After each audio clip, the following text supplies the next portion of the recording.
We are wrapping things up here on a crossover Thursday of the Locked On Bucks and Locked On Commanders. And crossover Thursday is presented by Prize Picks. Go to prizepicks.com/LockedOnNFL and use code all lowercase Locked On NFL to win $50 instantly when you play $5. David, you are the visiting team this week. I will defer to you. What are the three things that the Commanders need to do to win this game? Yeah, I'm gonna hit all three phases here. I'm gonna go protect Jayden Daniels, and we'll talk about this more, but that also includes Jayden Daniels, protecting Jayden Daniels. Tackle, we just kind of talked about that a little bit, but that's certainly the key. And then make your kicks. Those are the three things. So again, offense, defense, special teams. We're covering all three bases here. Jayden Daniels, that offensive line. Even if the Buccaneers pass rush weaponry doesn't look as sexy on the surface and on paper as it usually does, still an NFL defensive, pass rush, still Todd Bowles and his creativity, his ability to maximize talent wherever he's got it. So you still have to be concerned there. And Jayden himself, look, the conversation has been had. Is he smart enough to not take hits, to slide, to run out of bounds, all that stuff? He is. The question isn't, is he smart enough to do it? The question is he going to do it? Because he also wants to make plays for his team. So I think you got to protect Jayden from a frontline standpoint, but also from a quarterback mindset standpoint as well. Just understand where the best decision is for your team. From a defensive standpoint, tackle. Again, we just talked about guys like Buck Ewing, Rashad White, Mike Evans. We know the yak conversation around Mike Evans, but look, if you miss tackles, anybody's going to get yak, right? Chris Godwin, Jalen McMillan, certainly a lot of capability there. So this team's got to wrap up and tackle. And I can't tell you that was exactly this team's strongest suit on defense during the preseason. But a lot of like Bobby Wagner didn't play any preseason reps, you know what I mean? So there were some other mitigating factors there that potentially could help this team get better in that aspect. And then kickers. The Commanders had to release their first kicker due to an off-the-field issue, but then they went through two other kickers, one that came from the UFL and all this, and one that became a free agent, and just not a good history there. Cade York comes in from the Cleveland Browns, a seventh-round draft pick trade there. He made all four of his kicks with Cleveland in the preseason. He made all four of his kicks with Washington in the preseason. So that's a much better improvement over what they had been dealing with. So maybe fourth time is the charm for the Washington Commanders. But if you're going to get into field goal range, you need to convert those field goal opportunities into points, because nothing puts a rookie quarterback under pressure faster than a deficit. And if the Buccaneers put up some points, which we do expect the Bucs are going to score, right?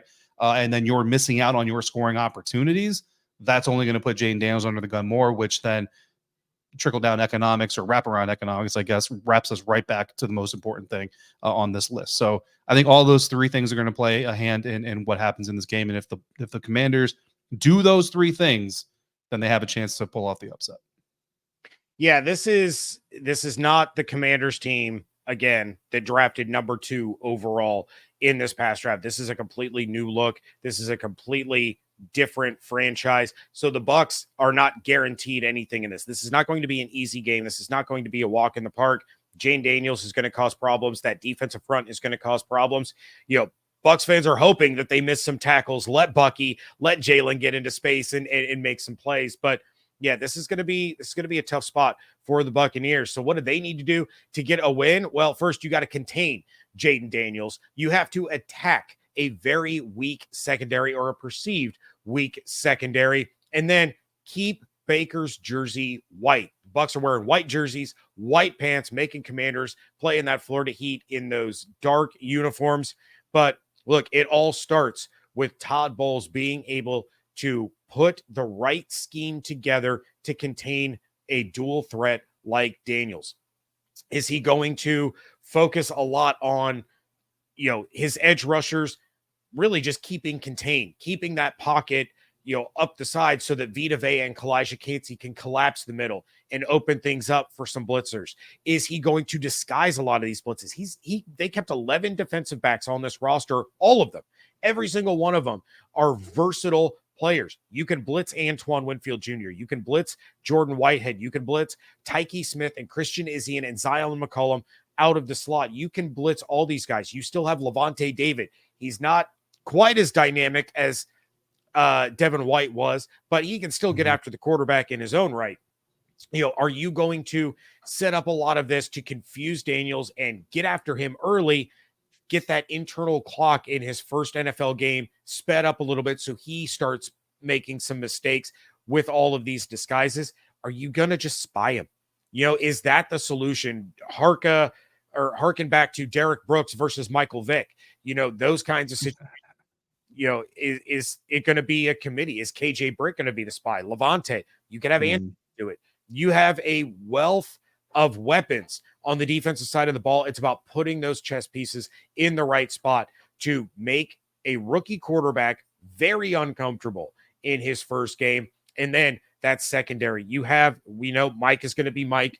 Jalen McMillan is going to be an absolute stud. I'm looking at Chris Godwin in his return to the slot. You know how dangerous that is. Yeah. Think of Cooper Kupp circa 2021.